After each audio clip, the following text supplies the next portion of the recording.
bringing you key insights, tips, and advice from the brightest minds in the Canadian franchise industry. This is the Franchise Canada Chats podcast. I'm Angela Coté, your host of the Franchise Canada Chats podcast, where we take you into the world of franchising. Our interviews are with franchisees, franchisors, and industry leaders who give on-the-pulse expert advice and share their franchising insights and experiences. Hello, Angela Coté here, and I am excited to be here on behalf of the CFA, here today to interview somebody who has been such an inspiration to me and has become a good friend. And we often refer to her as my little sister, Ruth Agbaji, the CEO and founder of Code Wiz. How are you, Ruth? I am good. I'm good. Super excited to be here and have this conversation with you. Yeah, it's pretty crazy because we definitely like to have fun together and we really align. So I think this is going to be a really fun episode.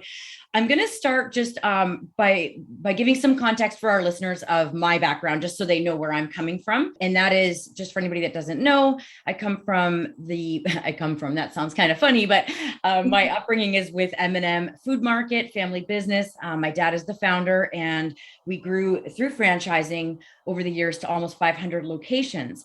And so I, over the years, have learned a lot about franchising, and, whether that was being out in the field dressed as Kelly Kebab at grand openings, or, running around supporting franchisees and then being a franchisee myself. So it's just such a joy to be able to be here with the CFA, representing, the CFA and getting to interview amazing franchisors who are doing amazing things as well. So I'm really looking forward to digging in here with you, Ruth. We'll make sure that we get some good takeaways for the audience. And I mean, you and I have done things like this together before, and I know I can guarantee that people will leave feeling inspired and like they can do hard things. So here we go. Are you ready to get going, Ruth? Yep, ready to rock and roll. Okay, no pressure at all. No pressure, right? Exactly. Okay, well, speaking of inspiration, we definitely need to start with your backstory. You've had such an amazing journey from Nigeria to the US. And I mean, now you've partnered with a Canadian parent company to really amplify your growth and the impact you can make. So let's just start by, when you were in Nigeria, how you just tell about how you went from Nigeria and made your way to the US. It wasn't just buying a flight ticket and off you went. No, it was not. And first of all, I should say thank you to the CFA for this opportunity. I'm really excited to be here, and I feel like I'm half Canadian and half American at this point. So this is really awesome. Okay. So I grew up in northern Nigeria where, there was a lot of religious crisis, and we were middle class, but middle class at that time also meant, super poor. And so we were constantly living without electricity. We were constantly having to walk miles to fetch water. And how you see it on the TV where you balance a bucket on your head and you have two in your hands. That's literally the life that I lived. That's crazy. For a while. I know. I tell my daughter now, I'm like, yeah, I fetch water in my hand. And she's like, what? So it's something she can't even imagine right now because she was born here. But going through all of that, I think I always felt, even from a young age, that, there's got to be more to life than this. Like this, especially the fact where we had to be running for our lives, like it just didn't seem right. And I just always felt like I could be more and I could do more. And that's kind of like the mantra of my life, even up till now. And so, got into college, and a lot of things just seemed like a lot of random events. So somebody randomly mentioned the word ASP.NET to me. And this was at a time where I was in my fourth year of college. I was studying for an electrical engineering degree, and the way it was set up, and it's a third world country, so obviously they have issues, but I felt like I wasn't learning much because a lot of the knowledge that we were being taught was very theoretical. And when you go to have a lab, you would have one piece of equipment dedicated to like 50 people.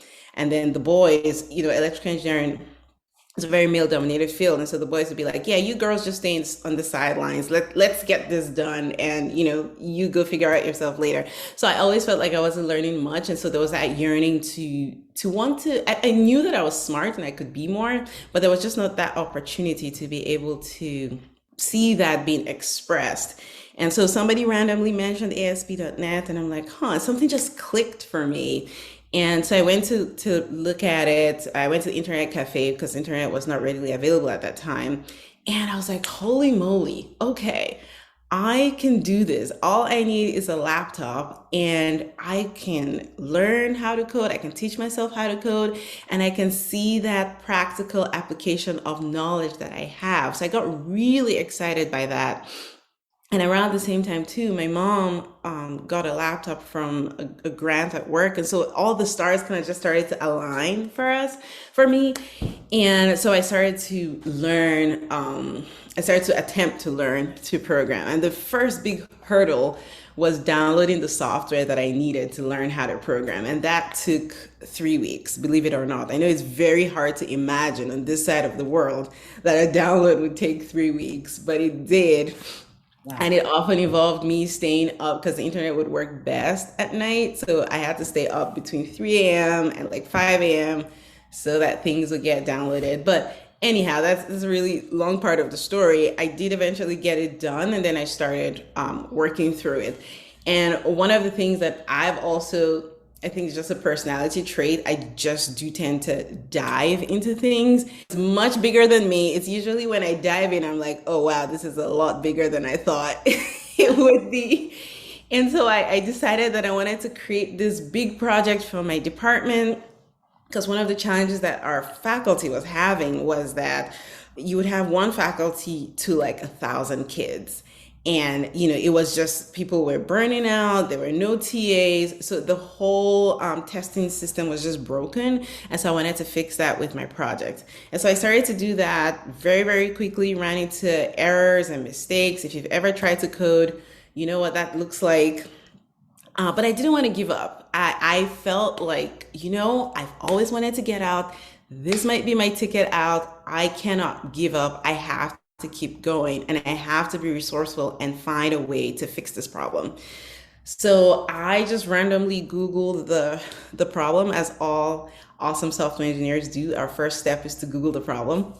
And so I Googled it, and there was a guy who had written a blog post about something similar. And it didn't quite address my problem, but I was like, you know what? It cost me nothing to email him. And in the worst case, he just won't respond to me. And so I did that, and lo and behold, he responded and he mentored me over email over like the next 6 months or so. And that really accelerated my learning how to code. It helped me to finish my project. And then it was at that point I was like, okay, I'm going to apply to colleges outside Nigeria to see if I could get a scholarship because I knew that my parents could not afford to send me outside the country. And so learning how to code was the basis of all those, personal statements that you have to write. I described my story, my passion for coding, and the length I had gone to learn to teach myself how to code. And I applied all over the world, and I got one scholarship opportunity from Tufts University, and that's how I came to the US, and I never looked back. Oh man, I've heard your story so many times and I still get chills. I think I got chills 5 times when I just heard that story. Like, it's just so incredible, Ruth. And it's so interesting. You believed in yourself. You believed that you could do it. That was in you somehow. And I know that now you're using that to help others do that, feel that same way, right? Like when, I know, you taught me that Nigerians are humble by nature. And, I know when we first started working together, you were like, I feel really uncomfortable, putting myself out there, and it feels not right. And it was like, at some point though, I think you felt the switch of, if I show others that I could go from that to where I am now, I can inspire others. So I've definitely seen in the last few years, you really ramp up that your level of like tactful assertiveness to, for the right reasons, and to shine a light on what you're doing to achieve your goals and attract the right people. And you mentioned a couple times in that story that things just kind of, the stars were lining up. Well, I think you meant it, you attracted people in, and you saw opportunities and you took it. Like, I think some people, those opportunities are there and they maybe see them and then they're just too scared and they don't do it. But you took those opportunities. So I'd like to just hear your thoughts on this. I need to be humble by nature, or I naturally am. And now you're still humble, but you've grown to feel more comfortable putting yourself out there. Do you why has that been important for you to have that shift? Yeah. So I should actually correct that impression that Nigerians are humble. I think it is where I grew up. I grew up in a super conservative area of Nigeria where, yes, it is a virtue to be humble and not brag about yourself. You literally have to wait on people to brag on you. Bragging on yourself was just typically frowned on. But there are some people that are like, oh yeah, they're the showstoppers. They are not humble at all. So I just wanted to correct that. But yes, that was the upbringing that I had. Is you don't talk about yourself. You just let people talk about you. And coming to the US, that was a huge cultural shift for me. Seeing people, talk about, oh yeah, I did this and I accomplished this and I did that.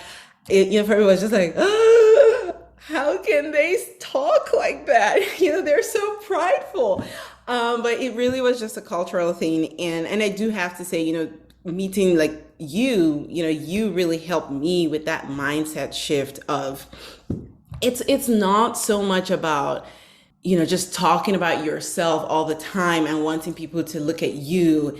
It's really about look at me to see what I have done. And if I could do this, you can as well. Like, at least for a lot of people on this side of the world, they have a lot more going for them than I did back home. And so I'm often looking at people, I'm like, man, there's so much potential here. There's so much opportunity here. If only you would jump in and seize those opportunities, right? You could be achieving, your dreams. You could be doing all the things that you imagined yourself doing. But I find that people are often, limiting themselves. Yeah, I'm too this, I'm too young, I'm too, it's a male dominated field. Nobody's going to listen to me. Or there will always be that one excuse that you can hang on to. And so for me, that mindset shift was just being able to say, hey, look at me. Here's how awesome I am doing. You can do the same too. That helped me to overcome it because I'm like, okay, I'm not saying look at me so you can praise me. I'm saying look at me so you can also go and achieve the things that you don't think you can achieve. I love it. Like, I just awesome. I feel like we could stop the podcast now and people would be inspired, and I just keep getting chills. So because I like to say that I believe that being a leader is that people see your actions and your role modeling actions that they can emulate or copy or whatever, so that they can have the same happiness, results, and success or whatever it is they're looking for. So that's awesome. And the other thing I wanted to say that you seem to naturally just get, and I don't even know if you've heard me say this expression, and I didn't make this up. I heard it somewhere, but the brain can only, it freaks out when you're going to take that leap of that. What happens? We get in that fear mode of, I don't want to do this thing because it's unknown. Right. And it's because the brain can only calculate what it's going to lose. No thing there it can calculate what it's going to gain. A lot of people get stuck because they just keep thinking about what they might give up or lose. Like you coming to the US, like it, your brain could have just been so scared to, or even taking the time to do what you did to learn coding and all that. Right. But I think you naturally, you're not even, you're just like, I know that there's more out there. I heard you say that a few times. So that's awesome. Okay. Sorry, I had to, no. so excited. But we're going to move on to a next question here. So I'd like to know what fuels you through your challenges. So, making your way to North America, figuring out how to franchise your business as a young female wife and mother of 2 young kids, Nigerian woman, what are some things, or what is it that fuels you through when you're in the challenges? What fuels you in that moment? Maybe it's a thought, or maybe it's someone or an action, or how do you get through that? Yeah, that's a really good question. I think for me, a lot of times I try not to overthink things. I just try to hyper focus on the goal. Like I know that there's a goal, that's where I want to be, and I understand that there'll be challenges that will come. And what then happens is you just don't know what kind of challenges will come. But just preparing yourself from the onset, this is what I try to do is there's going to be challenges. And this happened with the acquisition, which we haven't quite talked about yet. But I know, like, okay, by getting acquired by Claire Summit Group and Tutor Doctor, that's the goal. And whatever is going to happen, between now and hitting that goal, I'm just going to get through it, right? Once I get to that point, I will figure it out. And it will be hard sometimes. It will be easier than I anticipate sometimes. But just keeping my mind and keeping myself hyper focused on where I'm getting to really helps me to navigate all of the obstacles. And then also understanding and not kidding yourself that it's all going to be smooth. Understanding that there are going to be challenges. No matter the best laid plans always have challenges, right? Things go wrong, things change. COVID, look at COVID, right? Yeah. Whoever anticipated that? But just keeping my mind hyper focused on the goal, I think is what really gets me through it. So when I'm down in the dumps and, like I've had the last 2 weeks for us have been incredibly stressful just with staffing and whatnot. And I'm just like, man, I can't believe I'm having to deal with this. But I'm just like, okay, this is the goal. This is temporary. Pain is temporary. The joy at the end of the goal is going to be permanent. So I'm going to be focusing on that joy that I will be getting when I hit the goal and just deal with the challenges as they come. And I also have to say that, being an entrepreneur can be very lonely because not everybody gets it. You often have people around you who absolutely love you and want the best for you. But they're like, can't you just stop working? Shouldn't you go to bed? I'm like, I'd love to go to bed, but this has to happen. This needs to get done. And sometimes that can be isolating when people, your family and loved ones around you don't quite get the drive and the need to really keep pushing and going and not give up. And surrounding yourself with people like you, I think I have found is also helpful. So when you're like running low on energy and, you're just like, man, I know that's the goal, but I'm just, discouraged and tired and exhausted, but just being in, and that's what, I'm going to put a plug for you, but that's what your roundtables did for me through the COVID period was, being around people who are facing the exact same issues and some people even worse. And they're just like powering through and you feel energized too, knowing that you're not alone and you have this group of people that are going through the exact same things as you are. And that's a really long answer to your question. But yeah, those are the kind of things that I try to do. We hope you're enjoying this episode so far. Did you know that Franchise Canada has a newsletter sent twice a month that's packed full of fresh franchise opportunities? With Franchise Canada e-news, you get new content from Franchise Canada magazine, franchisee success stories, industry news about CFA members, educational videos all about franchising, and you can keep up to date on the newest episodes of the Franchise Canada Chats podcast that you're listening to right now. Plus, by subscribing to Franchise Canada e-news, you get a free subscription to Franchise Canada magazine. Subscribe now at franchisecanada.online. Now, back to the podcast episode you are enjoying. Yeah, I feel like I heard three takeaways from that. Yeah, I think I got three. I got focusing on the goal, being really clear on what your goal is, and really remembering when it gets tough, I'm doing this because of this goal. So this, the audience here is a wide range of, probably franchisors might be listening, but franchisees or prospective franchisees that are listening. And to understand, no matter what it is, if you know what you want to do, what's your goal? So I heard that you're really clear on that. And I didn't always know what my goal was. And I've had like coaches and mentors that helped me get clear on that. And it's helped me immensely. So that's a key takeaway. Also, you know, my line that I stole from Marie Forleo, everything is figure outable. Yeah. And I'm hearing that's coming out loud and clear from what you're saying. You know that when things will happen, you will figure it out. Mhm. It is so empowering when you believe that, and you do believe that, and I believe that. And I mean, I even, you know, I have an affirmation that I do some affirmations in the morning just to like ground myself. And one of them is everything always works out for me. And if you believe, and it sounds like you believe that, I'm just pointing that out. And then the third thing was what fuels you, I guess, is being aligned, like finding those people that do make you feel less alone Yeah. when things get tough, right? So I totally heard you like loud and clear on the, you know, being an entrepreneur and working hard. And I think what's hard for people that aren't, and again, this could be even for a franchisee, Mhm. someone becoming a, you know, a franchisee, become a business owner, when it's important for people to around you, or to have people that do understand, because you're just so passionate because it's your baby. Right. Right. So anyway, so those are the three things: that being focused on the goal, trusting that everything will work out or everything's figure outable, and knowing where to go for support when you're in those times. So that was awesome.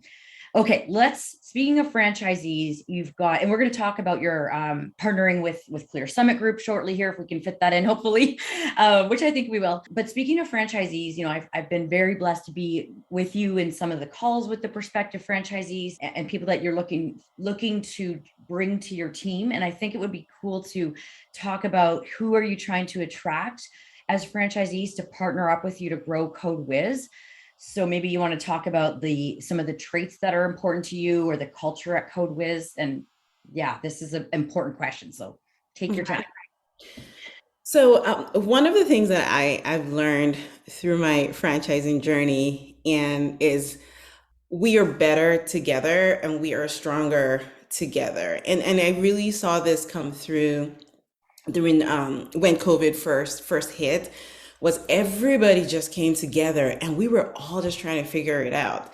And that is one of the beauties of franchising, is that, you know, it's many heads in the room figuring out one problem versus when you are a solo entrepreneur, which is cool, but you know, you're on your own for the most part trying to figure things out.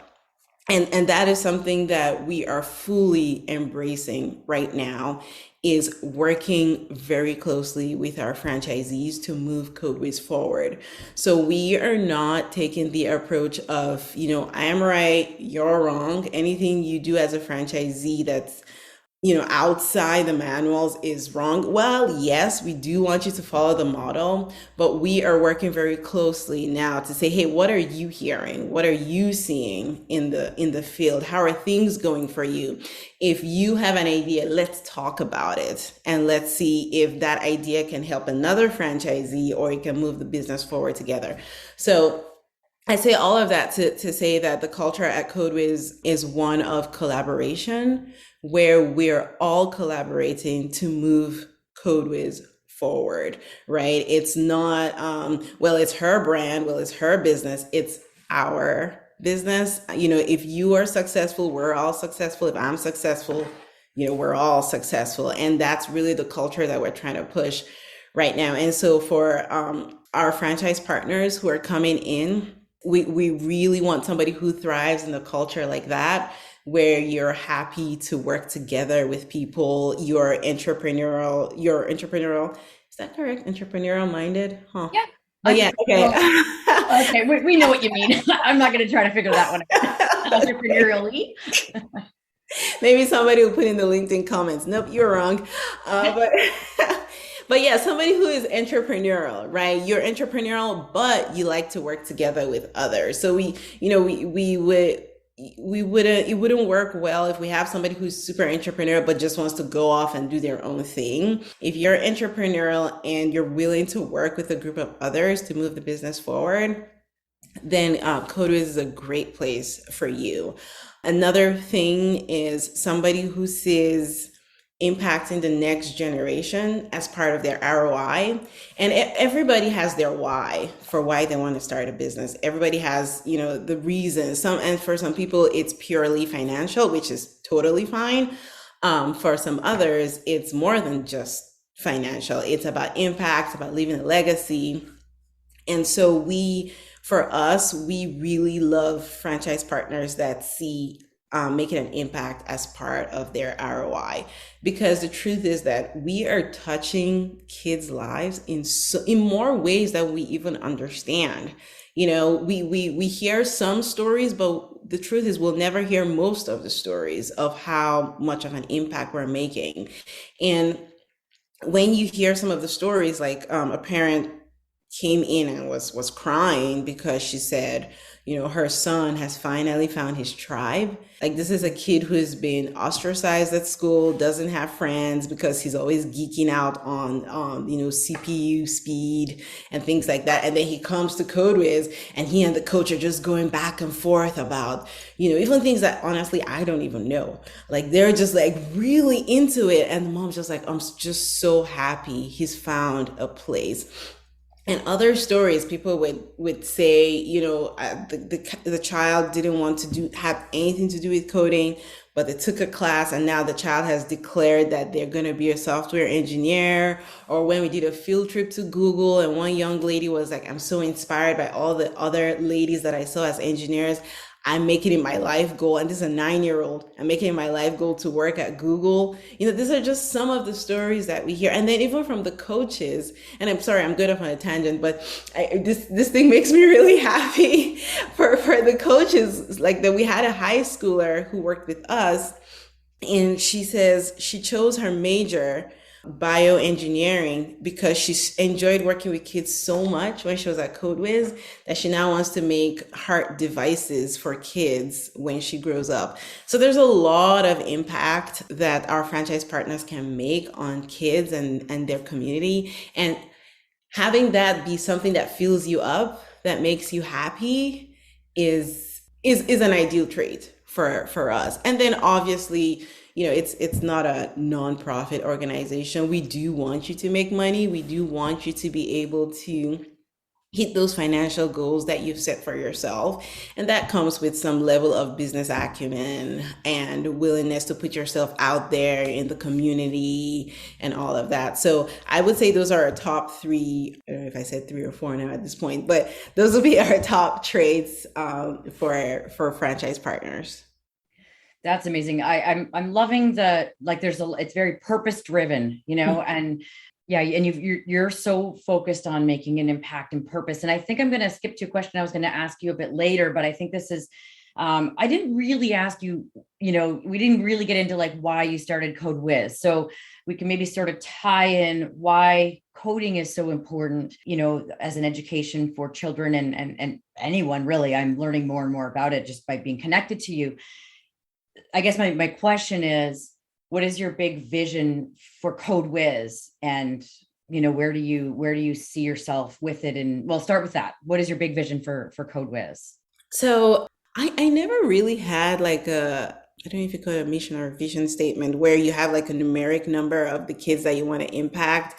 But after we got the acquisition with Tutor Doctor and CSG was final, my daughter, she's 8 years old, she was making me a card to congratulate me. And she said, "Congratulations, Mom," and so on and so forth. I can't wait for Code Wiz to reach 1 billion kids. Ooh. I'm like, boom, that's it. That is our vision statement, I think, whatever it's called.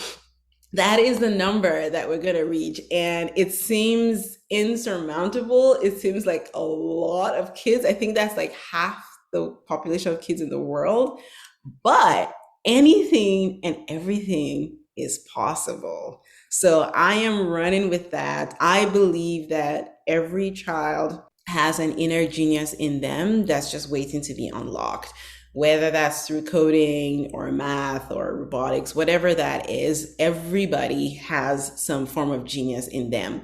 And for me, I always believed that I had that genius in me. I just didn't know what it was, and so going through college, I was trying to figure it out. And then it turned out that coding was that thing for me, and unlocking that genius has brought me to where I am today. Right. And so I believe that everybody has that. And so I am trying to empower as many kids as I can to unlock that inner genius through coding and robotics. And the goal is 1 billion kids. Lord help us. I love it. Well, you just said it like on a podcast. So now it's really official. It is official now. This is awesome. Okay, so I think that's a perfect segue then into your partnership with Clear Summit Group. So I'm just going to clarify for the audience because they probably may or may not recognize the name, because Clear Summit Group is the parent company of 7 brands. I believe it's 7 brands. And of which Tutor Doctor is one of them, which is an amazing company and has over about 400 franchisees with overall something like 700 locations, some multi-unit franchisees globally. So, very established and well-run company owned by Clear Summit Group. And I know that you were approached by them, and the idea was, tutoring and coding really go hand in hand. You probably can speak better to that than I can. But in doing this, you were partnering, and I'm just thinking about your big goal. I'm kind of guessing this has something to do with it, but I'll let you speak to it. What led you to the decision to join forces with Clear Summit Group, or CSG as it is sometimes called? And what does this, well, let's start there. What led you to making that decision? Yeah. Okay.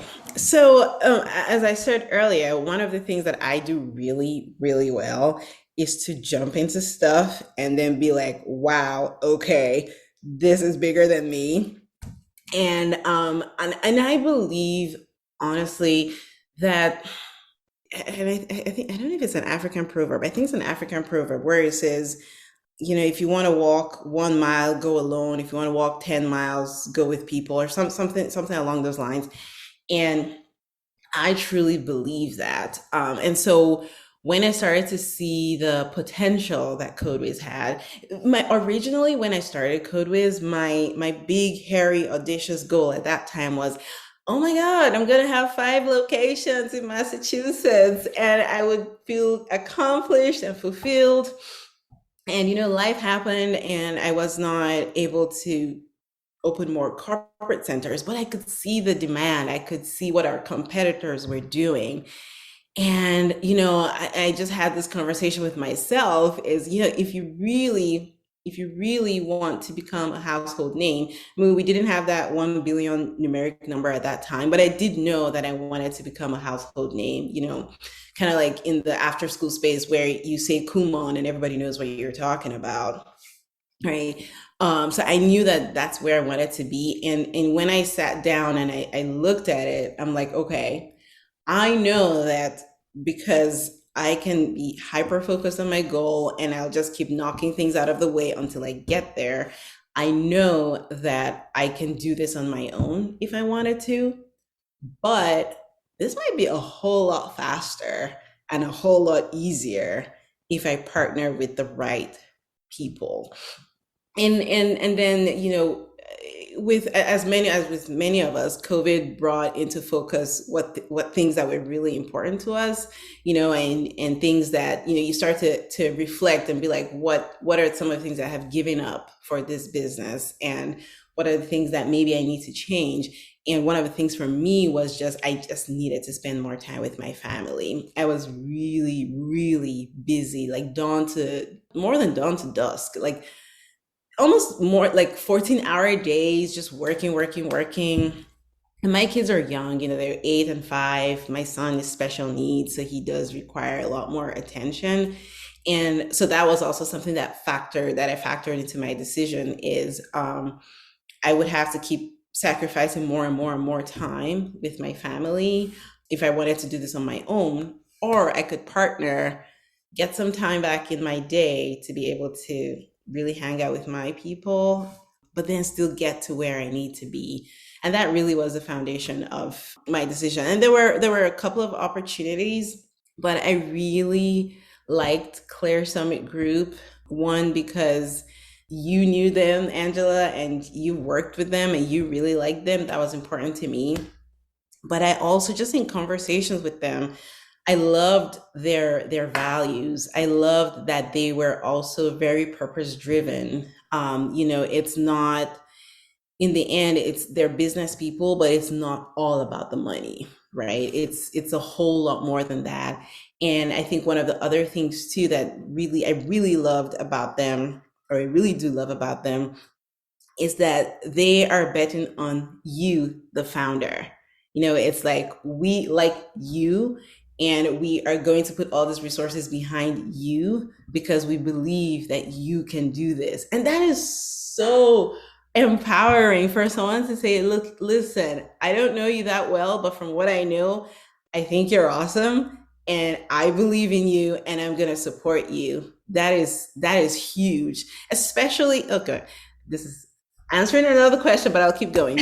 Okay. Especially when you come from the tech world, where it's very male dominated, and you have to kind of like fight your way to the top and claw your way, and do all sorts of things to get promoted and things like that. And where you are also an immigrant and a woman of color, and where you traditionally have to, not traditionally, but typically have to fight for things, and fight to be recognized, and fight to be taken seriously. Then you have this company saying, girl, we believe in you, and we're going to put all these resources behind you. That was huge. That was huge for me. And I'm like, all right, let's go. Let's do this. So yeah, that's some of the thinking behind why I chose to do this. That's awesome. I think that the alignment of core values, the purpose is just, you can feel it, and just in hear it in your voice and feel it. And again, I got more chills. I almost started to cry again. So, and just how does this impact your franchisees being a part of this bigger company? I'm sure that, that could have been a little bit of a anxiety for them. Well, what are we still going to be with Ruth? Is Ruth going to go away? Yeah. I'm sure, we all know, like, it is you that people are drawn to right now in the business. I hope it always is. So how did your franchisees react? More importantly, I should say, how does this impact your current franchisees and new ones coming in? Yeah, so that was one of the first, when I was sharing the news with the franchisees, that was one of the first questions, like, wait, are you leaving? I'm like, nope, it's Code Wiz till I die. But I think that was also another thing that I probably should have mentioned earlier, is the impact on the franchisees, both current and future, is massive. Because franchising, what I'm learning is, it's really all about helping your franchisees to be successful. You can bring in, if you want, you can bring in a ton of franchisees, but then in the end, if your franchisees are not successful, if they're not happy, then you really have nothing. Like, if everybody walks away, you have nothing. And so making sure that they're profitable, making sure that they're hitting the goals that they've set for themselves is a huge part of franchising. And I've always known this. And when I started franchising, one of the reasons people, a lot of times I do get asked, oh, how come you have 7 units, whereas your competitors have 100, 200, 300? And I always say that I wanted to only take on as many as I could support, because if I take in everybody that has a check and they're not happy, then I am not happy. And so I was growing according to our infrastructure.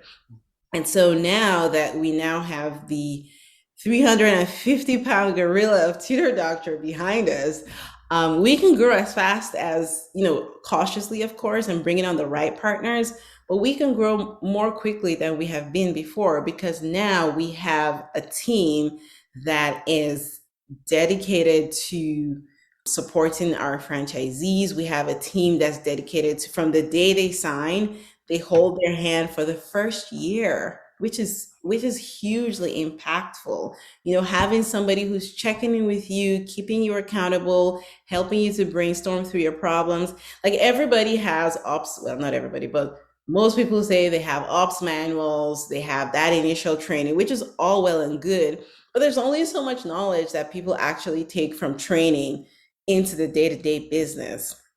And so having that person who's with you checking in every week for the first year and making sure that you are hitting the ground flying, basically, and being profitable, hitting those goals that you've set for yourself, helping you to figure out problems, that's huge for our current franchisees and our future franchisees. So there's a lot of upsides. There's a lot of upsides for them. And part of it too is, Tutor Doctor, we serve the same demographics, which is why the alignment was so strong. And they figured out a whole lot of things on the marketing side, like somebody said, a broker said to me recently that Tutor Doctor is the king of guerrilla marketing, right? Like they do it so well. And so we have all of that knowledge that we're just literally tapping into right now. Where it says Tutor Doctor, we just put Code Wiz and it literally applies. So and that's helped that franchisees, most of the franchise prospects I talk to always talk about, they're nervous about marketing. And so we have all of that institutional knowledge that we can take and, give it to the new franchise partners and even the current ones to just run with and start to see results very early on. Awesome. I'm going to summarize. So some of the benefits that really helpful to understand. Some of the benefits, the faster growth, faster than you can do as when you are on your own. The benefit to franchisees of that is the brand building, right? And more franchise company grows, the more resources are there to support franchisees, and more marketing can happen, all those things. Mm-hmm. So the growth, like the pace of growth, the added levels of support for franchisees that you weren't maybe able to offer as a smaller independent franchisor. Now you tap into all of that so that they're actually getting really good coaching, and then the expertise and systems that they have figured out that you get to tap into as well. So that which benefits the franchisees, especially when it comes to, like you said, marketing and how to get customers in the door, quote unquote. So, wow. So that's really, really awesome. This has just been so fun, and we're not done yet. We're going to ask you some more questions, but very cool to hear about that partnership with Clear Summit Group. And I think, you did a lot of work making sure that you guys were aligned. You really had a lot of meetings with them. And so that's how, it's on a good path. Okay. I'm going to ask you now, what, in terms of, like lessons learned, and this can be broad, some of them, and you've maybe kind of already spoke to them a little bit, but just I want to ask it this way.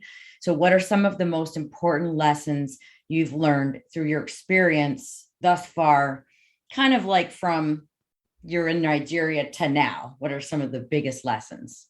Let's see. I think the first thing that came to mind when you asked that question is, one of the things that I have learned is you can only go as far as your mind lets you go. And I can explain that. If in your mind you're like, yeah, I can't be more than this, or I can't go beyond that level, that is it for you. But if you give yourself limitless potential and opportunities in your mind, that's the first battle, is overcoming challenges in your mind. Everything else starts to just align, and everything, you start to attract the things that you need, the resources that you need, the people that you need to help you to get to your goal. But the first battle is in your mind. And I think that when I look back to see where I come from, and I'm like, man, Ruth, wow. How did you know, you didn't even know that this is where you would be. You didn't, and it's just been 11 years. You didn't know this is where you would be. You didn't know that you could achieve this much. But in my mind, I had always said, I am unstoppable, and I can be anything that I want to be. And so that's just the number one lesson, is I find that, and then I've also found that I've gone through periods in my life where things were tough, and I'm just like negative mindset. Oh man, this stinks. And truly everything was stinking, right? Like I was making no progress and no growth. But when I changed my mindset, things start to move. And it's kind of funny because your thing says mindset is everything. And I just noticed that. Now you get it. So for people that are listening and not watching this, I have a canvas behind me that says mindset is everything. And I was just thinking, she's just telling me what I already know. but no, it makes so much sense. It's so that's probably why we align so much, but it's so true. And it kind of goes back to what you said about goals. When you know your goal and you believe you can get there, right, because you will get through the challenges on the way and you'll find people to support you, then that was your mindset, right? Yeah, absolutely.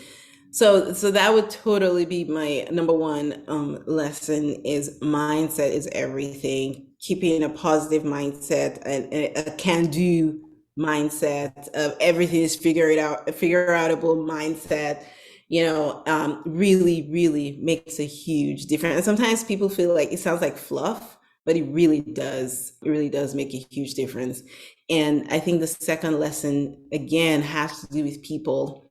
Because one of the things that I know that I do well is working by myself. Like I'm a workhorse. Just tell me, if I lay out what I need to do, I will get it done. But really embracing a team, embracing mentorship. That was also another thing that I struggled with was, I don't need no mentors. I know what I'm doing, especially in the business. Like, why is this person telling me to do this? This makes no sense. But really just embracing that and having an open mindset. And just for the listeners, Angela did not ask me to plug this in for her, but I just have to say it because she's been one of my most impactful mentors. Is working with you really opened my mind to a lot of things, like a lot of possibilities. And the one example I'll give is social media. I remember when you're like, you got to put yourself out there, Ruth. And I'm like, God, no, why? I don't like putting my pictures out there. Why do I do a video? I don't like all these things.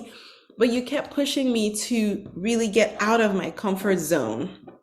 And that has made such a huge difference for me personally and for the business. Just putting myself out there on social media, sharing my story, sharing the brand story, sharing my goals and the things that I'm hoping for, and sharing my thoughts on and trying to inspire people. That has made such a huge difference to the point where I'm like, oh yeah, I got this. And now I'm telling people, oh yeah, you need to put yourself on social media. Yeah, you're not doing a very good job of that. Don't worry about it. I know it's uncomfortable, just do it. So, but that's so. I guess I'm such a storyteller. It's good. Surrounding yourself with people, like a strong team, people that believe in you.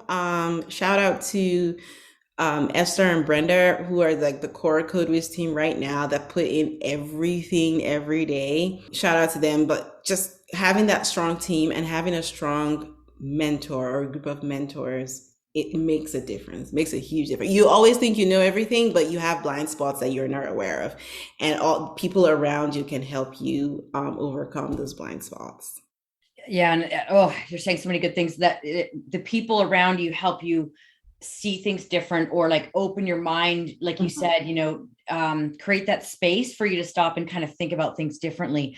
I'm going to summarize a couple lessons I heard there. So mindset is everything. Being careful about your mindset, what you believe. Again, everything is figure outable came up, getting out of your comfort zone, the value of that and the growth that you've gotten from that. And then surrounding yourself with, the right people and mentors. So those are some of the big lessons you've learned. I just wanted to say it that way so people can really just take it as a takeaway.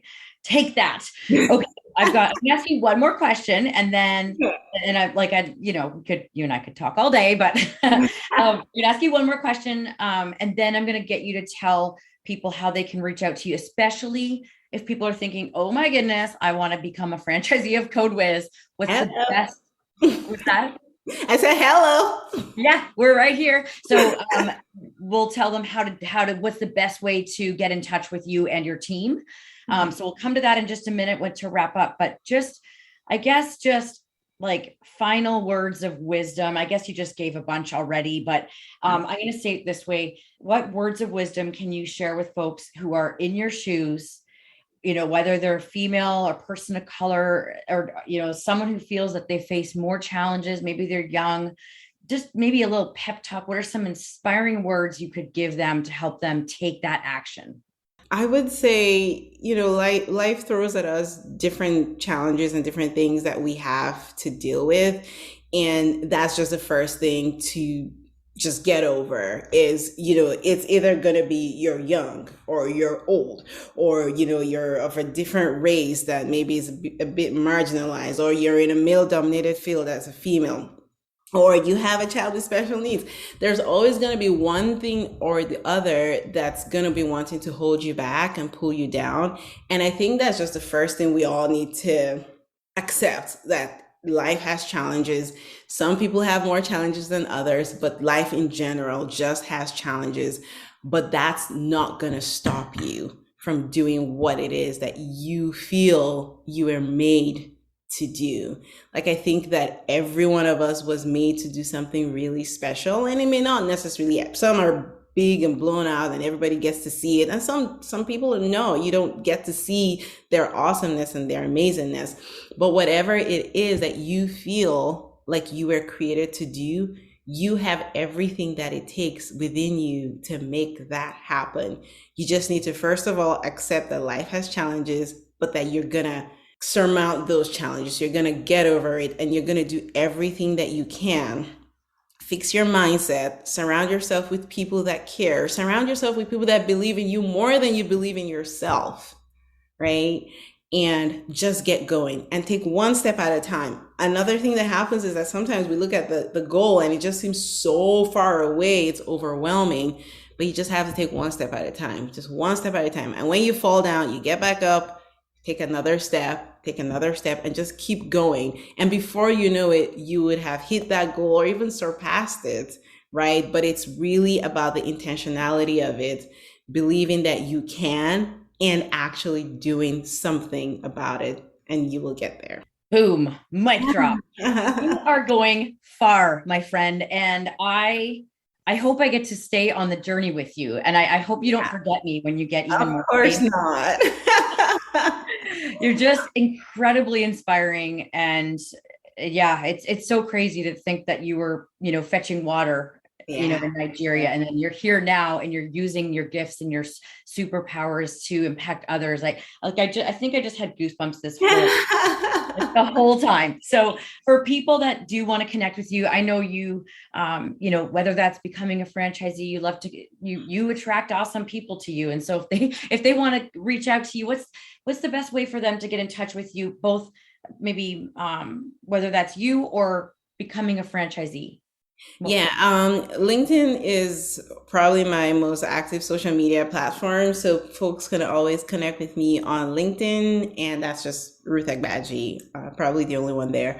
And then you can also email me. My email is ruth@thecodewiz.com. And whether that's just to chat or you are a potential franchise partner, I'll just pass you on to our awesome team that we have to explore the opportunity. But yeah, you can connect with me directly. I'm always happy to connect and swap stories. Awesome. All right. Well, this has been super fun. And thank you so much, Ruth. Again, thanks to the CFA for the opportunity for me to guest host, and go be awesome. Thank you, everyone. Thank you, Angela. Thanks for listening. For more franchising resources, including how-to articles, expert advice, franchisee success stories, and franchise opportunities, visit franchisecanada.online. Don't forget to subscribe to Franchise Canada e-news while you're there. You can also learn more about franchising at cfa.ca and connect with specific franchise opportunities at lookforafranchise.ca. Now go be awesome.